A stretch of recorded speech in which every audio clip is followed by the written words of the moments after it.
السلام علیکم ورحمۃ اللہ وبرکاتہ۔ ناظرین، استقبال ہے، سواگت ہے آپ کا viral news live studio Jalgaon, Maharashtra, India میں۔ میں آپ کا میزبان مفتی محمد ہارون ندوی۔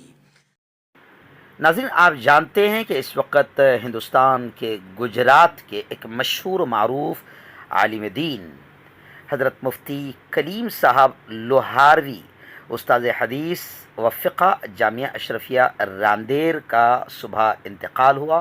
ان للہ و انا الیہ راجعون۔ میں خاص خبر آپ کو بتا دوں کہ آج بعد نماز تراویح رات 11 بجے سلطانیہ جیم خانہ میں آپ کی نماز جنازہ ادا کی جائے گی۔ ہم اپیل کرتے ہیں کہ نماز جنازہ کا وقت اور نماز جنازہ کی جگہ آپ یاد رکھیں اور اس خبر کو دوسروں تک بھی شیئر کریں، اور ہم سب مل کر دعائیں کریں کہ اللہ حضرت مولانا مفتی محمد کلیم صاحب لوہاروی مرحوم کی مغفرت فرمائے، اللہ ان کے درجات کو بلند فرمائے اور ان کے پسماندگان کو اللہ صبر جمیل عطا فرمائے، آمین۔